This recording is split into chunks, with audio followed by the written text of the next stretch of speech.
Sleepy classes के सारे subject. मुझे पता चला था कि sleepy classes sleepy classes sleepy classes sleepy classes sleepy classes sleepy sleepy classes sleepy classes sleepy classes sleepy classes मेरा स्लीपी के साथ इंटरेक्शन हुआ। Sleepy classes sleepy classes I completely relied on your channel. सिर्फ sleepy की videos ही देखी है। Sleepy classes sleepy classes is one of those मतलब institution जहाँ पे सभी टीचर अच्छे हैं। नमस्ते, मेरा नाम कुश है। मैं जल्दी से अपने आप को इंट्रोड्यूस कर देता हूँ। 2017 में मैंने ग्रेजुएट किया electrical engineering department IIT Bombay से। मेरा ड्यूअल डिग्री था, मास्टर स्पेशलाइजेशन कम्युनिकेशंस और सिग्नल प्रोसेसिंग में था। उसके बाद मैंने 2.5 साल काम किया बैंगलोर में एक research and development software role में। और तब मैंने डिसाइड किया कि मुझे सिविल सर्विसेज एग्ज़ामिनेशन का तैयारी करना है। मेरा जो मोटिवेशन था वो ये था कि टेक्नोलॉजी जो मेरा बैकग्राउंड है, इंजीनियरिंग जो मेरा बैकग्राउंड है, उसको यूज़ करना है सिविल सर्विसेज, उसको गवर्नेंस में, पब्लिक सर्विस डिलीवरी में। और ये मेरा मैंने 2020 में एग्ज़ाम दिया, 21 में दिया, 22 में दिया, 23 में दिया। और 23 मतलब लास्ट ईयर मैं फॉर्चुनेट था, मेरा काफ़ी मतलब अच्छा रैंक आया, मेरा 11th रैंक आया और मैं बहुत उसके लिए ग्रेटफुल हूँ।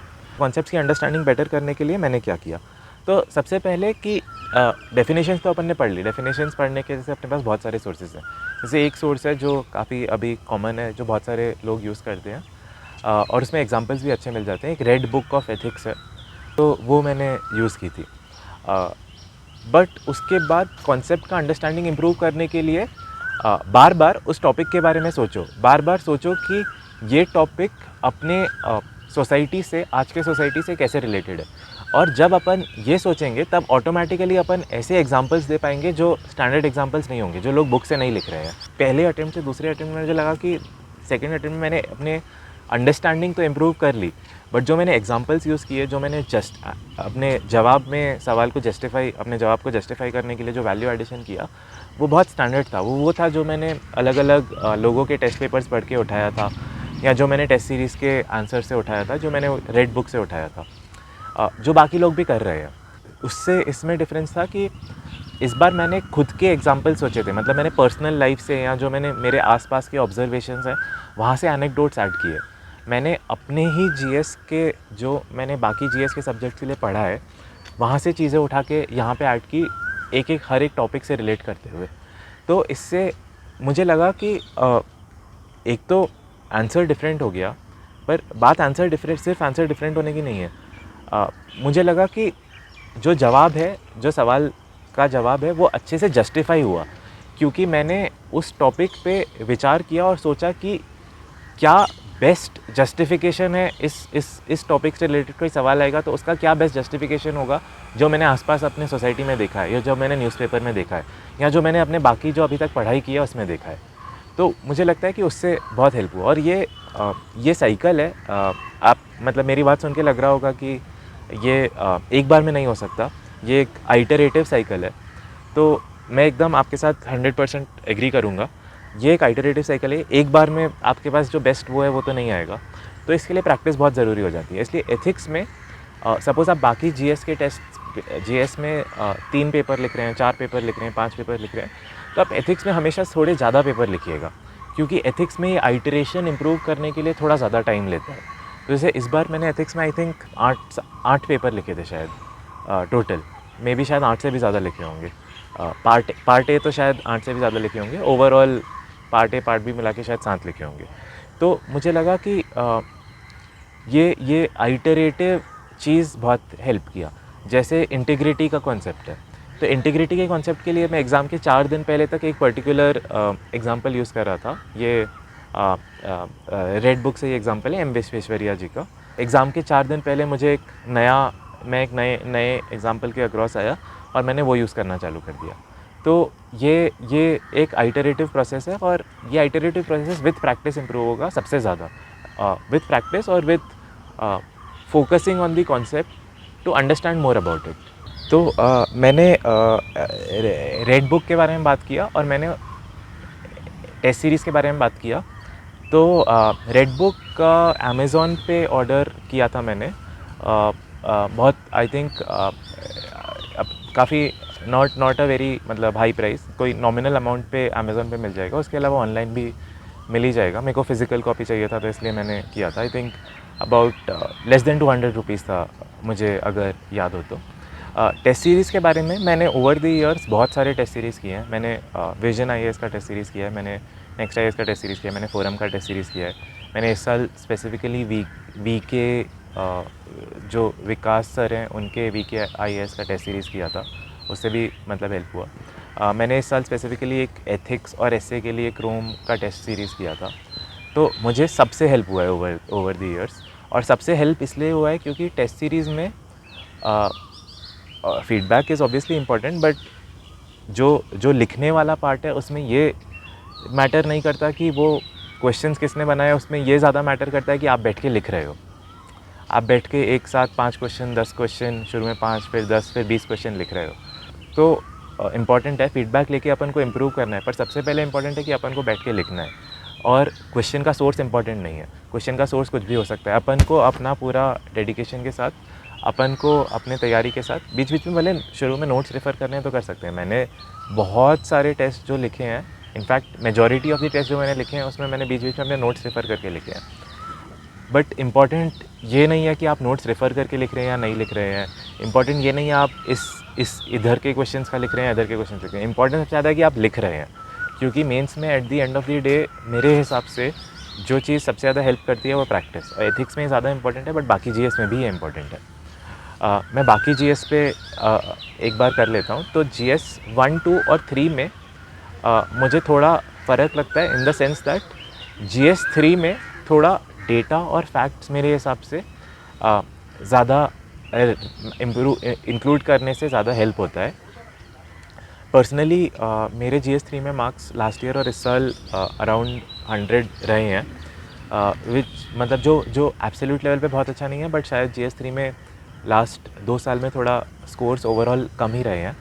और एक चीज़ जो मुझे लगता है कि हेल्प करती है कि GS 3 में इज़ कंटेंट। तो GS 3 में फोकस ऑन कंटेंट इज़, मतलब मैं ये नहीं बोल रहा हूँ कि कंटेक्स्ट पे फोकस करना इंपॉर्टेंट नहीं है, मैं ये नहीं बोल रहा हूँ कि जवाब को सही से जस्टिफाई करना या कंटेक्चुअलाइज करना इंपॉर्टेंट नहीं है, पर मैं ये बोल रहा हूँ कि थोड़ा जो अपना एनेक्डोट्स हैं, थोड़ा जो अपना केस स्टडीज़ है, थोड़ा जो अपना डेटा है, थोड़ा जो अपने फैक्ट्स हैं, वो GS 3 में ज़्यादा इंपॉर्टेंट है एज़ अपोज टू GS 1 या 2 या एथिक्स। तो GS 3 में जैसे सपोज़ एग्रीकल्चर रिलेटेड क्वेश्चन है, तो अपन जितने ज़्यादा फैक्ट्स इंक्लूड कर सकते हैं, अब बहुत ज़्यादा तो कर नहीं सकते, बट अपन एग्रीकल्चर के एक लिस्ट ऑफ कुछ 20-30 इम्पॉर्टेंट थिंग्स प्रिपेयर कर सकते हैं।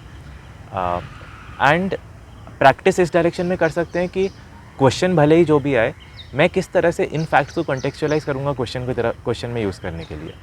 क्योंकि जैसे मैं थोड़े कॉमन मतलब फैक्ट्स बताता हूँ, जैसे majority of the farmers India में स्मॉल एंड मार्जिनल फार्मर्स है, या इंडिया में जो एवरेज लैंड होल्डिंग साइज़ है वो बहुत कम है, अबाउट 0.57 हो गया है अभी। तो ये सब फैक्ट्स बहुत सारे लोगों को पता होते हैं। ये सब facts in fact majority of the लोग जो प्रिपेयर करते हैं उनको पता होते हैं, बट फिर भी मेजॉरिटी ऑफ द लोग ये facts despite knowing them exam में यूज़ करके नहीं आते, क्योंकि क्वेश्चन के कंटेक्स्ट में किस तरह से इसको यूज़ करना है वो वहाँ पे थोड़ा एक गैप आ जाता है। तो ये गैप को ब्रिज करने के लिए प्रैक्टिस अपन इस डायरेक्शन में करें कि अपन ने एक बार प्रिपेयर तो कर लिया, अपन ने अपने फैक्ट्स प्रिपेयर कर लिए, अपन ने अपने एग्जाम्पल्स प्रिपेयर कर लिए। अब प्रैक्टिस का डायरेक्शन ये हो कि क्वेश्चन एग्रीकल्चर का जो है उसमें किस तरह से मैं ये यूज़ कर पाऊँ अपने आंसर को इम्प्रूव करने के लिए। वो भले हो सकता है कि मैं कोई पॉइंट में इम्प्रूव कर रहा हूँ, वो भले हो सकता है कोई मैं वे फॉरवर्ड या फ्यूचर सजेशन में यूज़ कर रहा हूँ, पर मतलब मैंने पढ़ा है तो यहाँ पे GS 3 में इंक्लूड करने का मुझे लगता है फ़ायदा होता है, ज़्यादा फ़ायदा होता है as compared to other subjects. ये ब्रॉडली GS 3 में जो मेरा अप्रोच रहा है।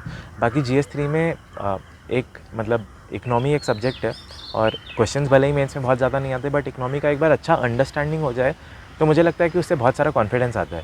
उससे बहुत सारा कॉन्फिडेंस सिर्फ GS 3 के इकनॉमी पार्ट के लिए नहीं, उससे बहुत सारा कॉन्फिडेंस GS 1 के सोसाइटी पार्ट के लिए, या GS 2 में थोड़ा जो सोशल डेवलपमेंट या गवर्नमेंट स्कीम्स रिलेटेड पार्ट है उसके लिए, या फिर IR में भी आजकल थोड़े क्वेश्चंस इकनॉमिक एक लेंस से पूछने लग गए हैं। तो उसमें भी बहुत फ़ायदा होता है। तो मुझे लगता है कि इस टॉपिक के साथ अच्छा अपना कंफर्ट बन जाए, अच्छा अंडरस्टैंडिंग बन जाए, तो इससे सिर्फ यहाँ पे नहीं बाकी जगह पे भी बहुत फ़ायदा होगा, क्योंकि एक एक पॉइंट अपन यूज़ कर पाएंगे अलग अलग जगह पे। तो और इस चीज़ के लिए मुझे जैसे मैंने पहले ही बोला कि मुझे पर्सनली मृणाल सर के नोट्स से बहुत ज़्यादा हेल्प हुआ। मैंने एक्सटेंसिवली वो नोट्स पढ़े हैं और वो नोट्स हर जगह यूज़ किए हैं अक्रॉस GS 1 2 3 4। तो GS 2 में पॉलिटी वाला पार्ट है, social development, government schemes, policies वाला पार्ट है और IR वाला पार्ट है।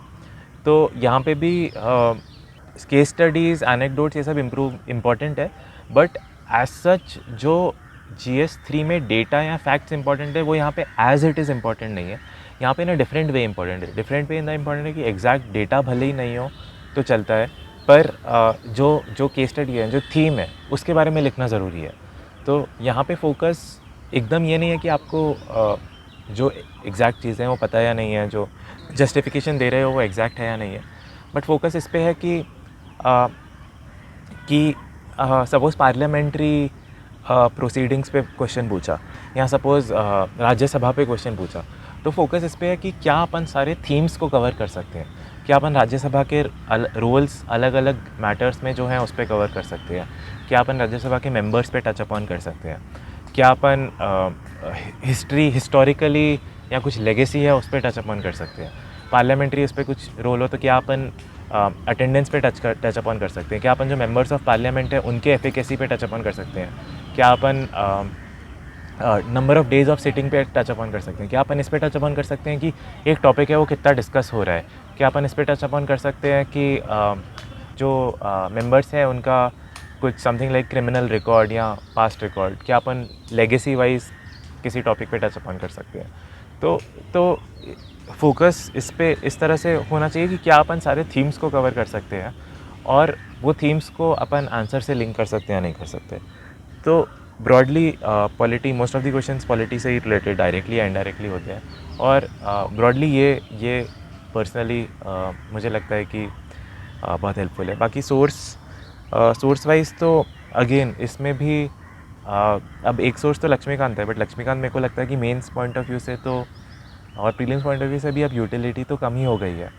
तो एक मतलब आंसर्स इंप्रूव करने का एक बहुत अच्छा तरीका है कि भाई अपन ने जो प्रैक्टिस किया है उसी के बेसिस पे अपन अपना रिवीजन करें, अपन अपना प्रिपरेशन करें, अपन अपना कंटेंट और अपना जो अप्रोच है वो रिफ़ाइन करें, इम्प्रूव करें। और इसके लिए जो अपन ने कुछ आंसर लिखा तो या तो एक बार पहले बार जो लिखा वो नोट से देख के लिखा, फिर उसको देखा जो टेस्ट सीरीज़ का आंसर है उससे उसको इम्प्रूव किया और वो चीज़ अपन ने अपने नोट्स में ऐड कर दी, या अपन ने उसी कोई स्पेसिफिक आंसर है जो अपन को लगता है कि इम्पॉर्टेंट है, जो बहुत सारे थीम्स कवर कर रहा है बट अपने नोट्स में नहीं है, लक्ष्मीकांत में नहीं है, किसी बुक में नहीं है, तो उसको मार्क करके उसी को एग्ज़ाम के पहले एक बार रिवाइज़ कर लें या 2 बार रिवाइज़ कर लें या 3 बार रिवाइज़ कर लें, जैसा भी ठीक हो। ये पर्सनली अप्रोच मैंने फॉलो किया। Finally GS specific to summarise मैं 3-4 चीज़ें बोलूँगा। पहला कि कंटेंट वाइज या कंटेंट गैप्स फिल करना ज़रूरी है, पर कंटेंट गैप्स फिल करने का ज़रूरी मतलब ये नहीं है कि अपन हर बार कोई नया बुक पढ़ें या हर बार कोई नए नोट्स पढ़ें। अपन अपने एग्जिस्टिंग नोट्स पे भरोसा रखें, बट जो कंटेंट गैप आइडेंटिफाई किया है उसको बस फिल अप करने के लिए अपने एग्जिस्टिंग नोट्स को थोड़ा सा ऐड कर दें।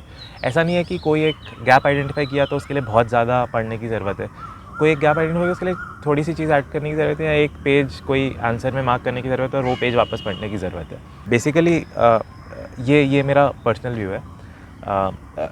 इम्पॉर्टेंट ये नहीं है कि ज़्यादा से ज़्यादा चीज़ें पता हो, इम्पॉर्टेंट ये है कि एक कोर सेट ऑफ चीज़ बहुत अच्छे से पता हो और बहुत अच्छे से अपनी प्रैक्टिस हो कि इस कोर चीज़ को अपन और चीज़ों से कैसे लिंक कर सकते हैं।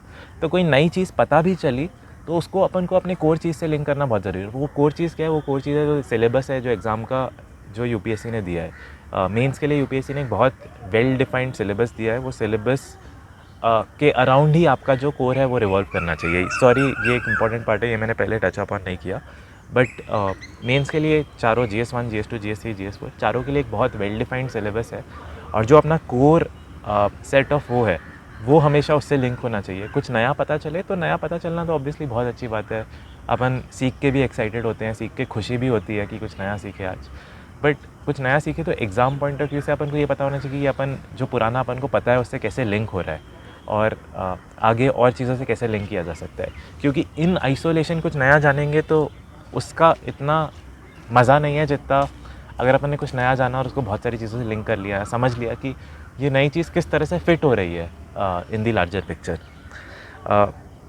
दूसरी चीज़ प्रैक्टिस बहुत ज़रूरी है। इस बार मैंने अराउंड 25 to 30 फुल टेस्ट्स लिखे हैं अक्रॉस GS 1 2 3 4 एक्सक्लूडिंग इससे।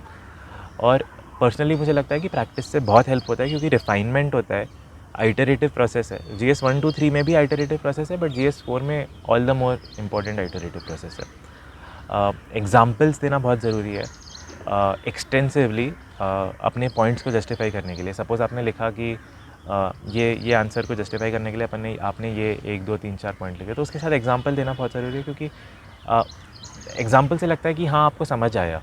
और एग्जांपल इस तरह का होना चाहिए कि जो आपके पॉइंट से डायरेक्टली लिंक हो, जो आपका पॉइंट को डायरेक्टली जस्टिफाई करे। थोड़ा कुछ टेंजेंशियल एग्जांपल हो तो इतना मज़ा नहीं आता पढ़ने वाले को। आप भी अगर आप किसी का पेपर पढ़ेंगे जिसमें पॉइंट है, एग्जांपल है, पर एग्जांपल अनरिलेटेड है या टेंजेंशियल है, तो आपको खुद को ही मज़ा नहीं आएगा। तो एग्जांपल को कंटेक्चुअल कैसे बनाया जा सकता है, ये इसका मतलब ये नहीं कि अपन बहुत सारे एग्जांपल्स प्रिपेयर कर लें या बहुत सारी कंटेंट प्रिपेयर कर लें। एग्जांपल्स को कंटेक्चुअल बनाने का तरीका है कि अपन अपने एग्जांपल्स पे विचार करें और सोचें कि इसको अलग अलग कंटेक्स्ट में किस तरह से फिट कर सकते हैं। तीसरी चीज़ पर्सनली लोग रिकमेंड करते हैं डायग्राम्स, फ्लोचार्ट सब कुछ होना चाहिए, एग्जांपल्स, कोट्स। पर्सनली डायग्राम्स पे मेरा फोकस इतना नहीं रहा है क्योंकि मैंने कभी अच्छे डायग्राम्स बनाया नहीं है और मुझे बहुत टाइम लगता है बनाने में। तो मेरा पर्सनल फोकस फ्लोचार्ट्स और एग्जांपल्स पे रहा है। पर ये अगेन आपके कंफर्ट पे डिपेंड करता है। आपका आंसर राइटिंग का तरीका वो होना चाहिए जिसके साथ आप सबसे ज़्यादा कंफर्टेबल हो, क्योंकि अगर आप उसके साथ सबसे ज़्यादा कंफर्टेबल नहीं होंगे तो आप अपने एग्ज़ाम के दिन अपना बेस्ट नहीं दे पाएंगे। तो आप देखिए जो भी अलग अलग लोगों के तरीके हैं वो शुरू में देखिए, आप उनके साथ भले एक्सपेरिमेंट भी कीजिए, पर आप जब एक बार डिसाइड कर लो, मे बी आप 5 टेस्ट लिखो, 8 टेस्ट लिखो, 10 टेस्ट लिखो, 3 टेस्ट लिखो, 2 टेस्ट लिखो, बट एक बार आपने डिसाइड कर लिया कि हाँ ये तरीका है, इसके साथ मैं कंफर्टेबल हूँ, ये तरीका है जो मुझे लगता है मेरे लिए वर्क करेगा, उसके साथ फोकस कीजिए और उस तरीके पे अपना कंफर्ट लेवल बिल्ड कीजिए। क्योंकि मोस्ट इम्पॉर्टेंट थिंग इज़ आप एग्ज़ाम के दिन अपना बेस्ट दें, और आप एग्ज़ाम के दिन अपना बेस्ट तभी दे पाएंगे when you are following an approach जिसके साथ आपका कंफर्ट लेवल बहुत अच्छा है। वो सिर्फ स्लीपी की वीडियोस ही देखी है, स्लीपी क्लासेस के जो आपने फ्री लेक्चर्स डाल रखे हैं यूट्यूब पर, राइट, उनको लाइक काउंटलेस टाइम्स देखा है। CP classes is one of those institutions जहाँ पे सभी टीचर अच्छे हैं। CP classes has been the part of the journey from the very starting. I used to follow that 1-minute series plus the daily 5 questions that you post. Sir आपके सारे videos मैंने 5-6 बार तो देखे ही।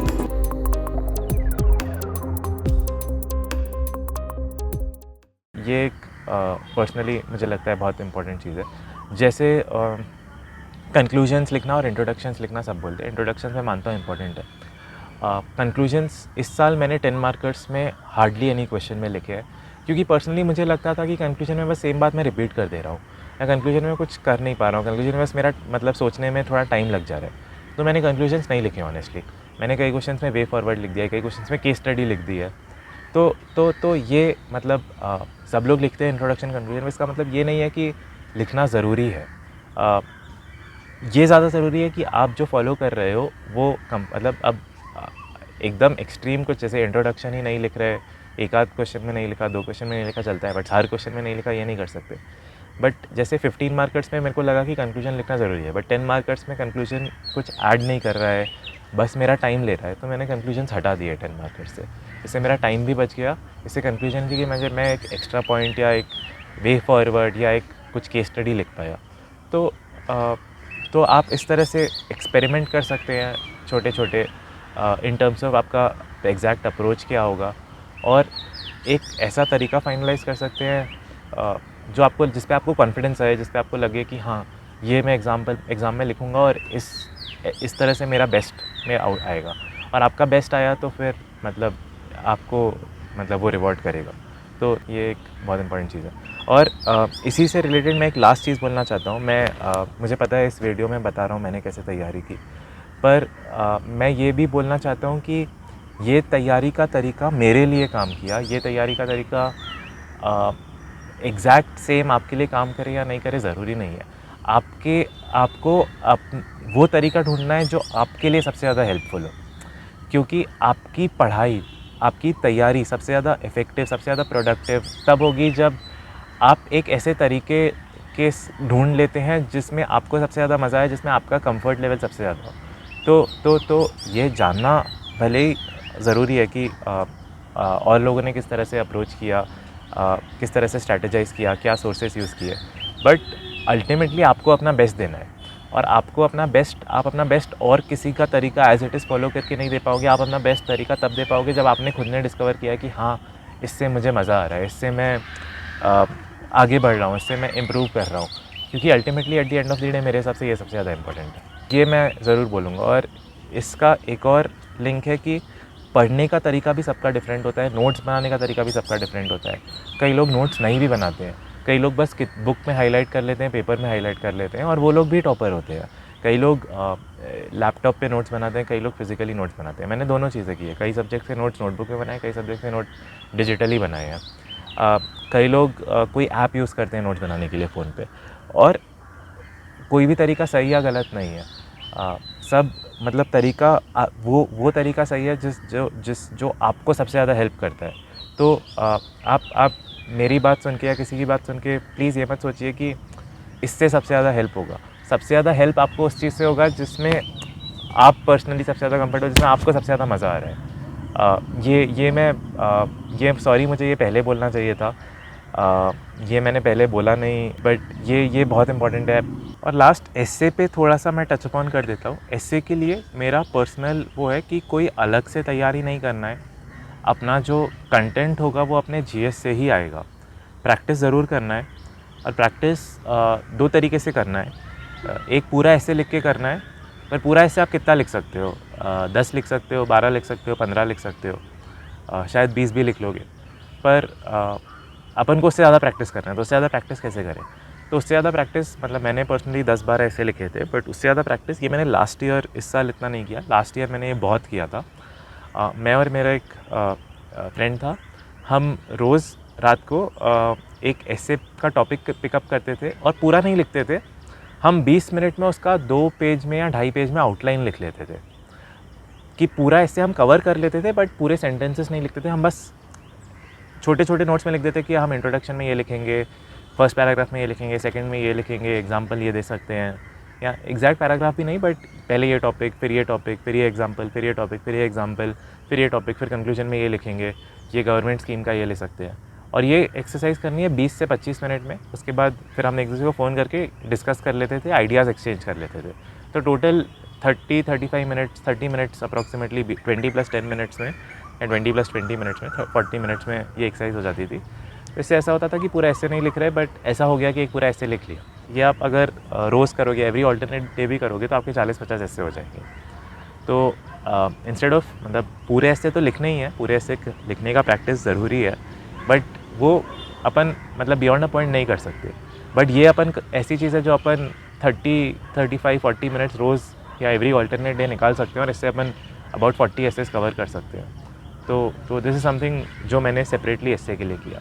सबसे इम्पॉर्टेंट है आप अपना तरीका फाइंड कीजिए, आप अपना कंफर्ट फाइंड कीजिए, आप प्रैक्टिस कीजिए, क्योंकि ये जो है वो सिर्फ प्रैक्टिस करके, सिर्फ बार बार पढ़ के या प्रैक्टिस करके ही आएगा। और एक बार ये आया तो फिर उस पर डबल डाउन कीजिए, क्योंकि आपको एग्ज़ाम के दिन बेस्ट देना है, और आपका एग्ज़ाम का दिन पे वो मतलब उसमें वो तभी आएगा जब यू फाइंड कि अलग अलग सब्जेक्ट्स में आपके लिए क्या बेस्ट वर्क कर रहा है।